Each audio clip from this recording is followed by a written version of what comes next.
Our brains are naturally configured to get pleasure out of some of the things we do. That's why we survive. Pleasure drives us to hit some crucial day-to-day goals, such as finding and eating food. But the system as a whole is more complicated than that. It's not all about tangible rewards. We can spend an awful lot of time pursuing a pleasurable experience that is far from mission-critical, like discovering how a piece of machinery is assembled, or nutting out the pattern to a sequence of symbols. This kind of puzzle can be frustrating, but the pleasure of eventually solving it spurs us on, and crucially, our brains process the anticipation of that understanding as a form of pleasure. Chemically, even though we've done nothing useful, this is the same reward we get for achieving a survival goal. And it's that anticipatory pleasure pathway which goes into overdrive when we gamble.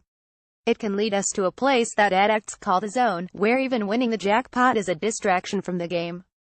A well-studied, very ingrained system. Dr. Charles Livingstone, a gambling researcher from Monash University's School of Public Health and Preventive Medicine, says the brain's method of producing these rewards has a lot to do with two well-known forms of psychological conditioning. Need help or support? Call Lifeline on 131114. Gambling help. Online Gamblers Anonymous. Relationships Australia. The first is operant conditioning, made famous by psychologist B.F. Skinner in the 1950s. Skinner experimented with pigeons, and noted that they would readily peck at a spot if they were rewarded with food. Crucially, the reward was not given at every peck. That allowed Skinner to investigate what he called the schedule of reinforcement. Skinner used rats and pigeons, but humans are equally susceptible, says Dr. Livingstone. If you give them a predictable set of rewards, then they lose interest quite quickly. If it's unpredictable, they tend to establish behavior which is very hard to extinguish. The second manipulation is called classical conditioning, discovered way back in the 19th century by Anton Pavlov. He found that feeding a dog, and associating that food with a sound, meant that the dog would eventually salivate at the sound alone. Pavlov's famous experiment proved you could condition dogs with sound, and the same may be true for humans. According to Dr. Livingstone, gambling machines wrap together both types of conditioning. They offer rewards at unpredictable intervals, and they pair those rewards with encouraging noises and lights. Designing for dopamine, the brain's internal bribe. In recent times, we've discovered that the mechanism by which these two principles operate is through the brain's reward circuit, he explains. The critical neurochemical in that circuit is dopamine. It gets secreted both when we anticipate a reward, and when we get one. This is a very old part of the brain, so animals like rats and pigeons and all sorts of animals are in exactly the same position as we are, says Dr. Livingstone. And it works because it provides you with a sense of euphoria and a reward sense, which is necessary when you are scrapping for survival out on the velds of Africa. It's also highly addictive. The dopamine release is what keeps people going back to addictive drugs like cocaine, Dr. Livingstone says.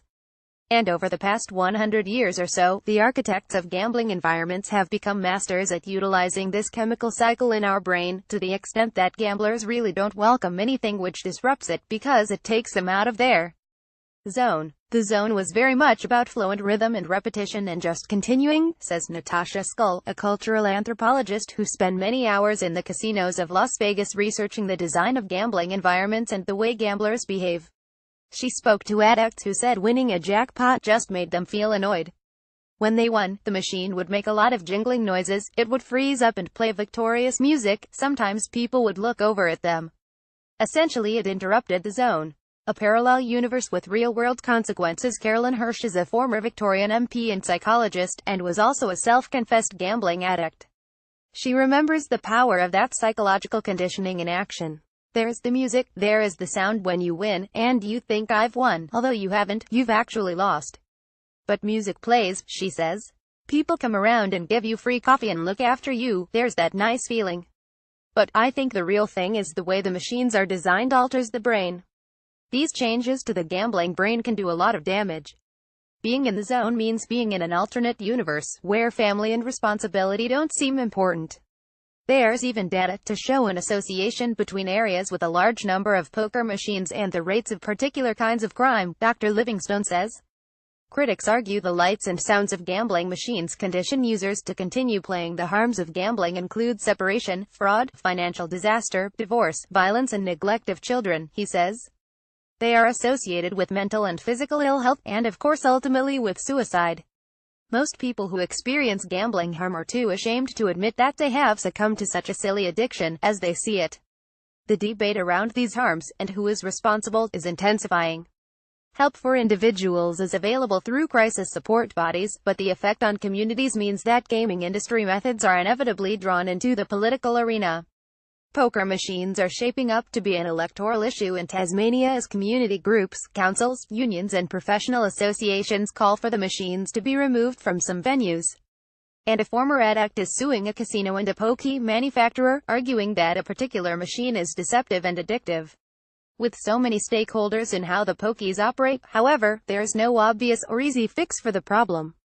Meanwhile, for those who gamble, the hardwired allure of the zone is not going anywhere.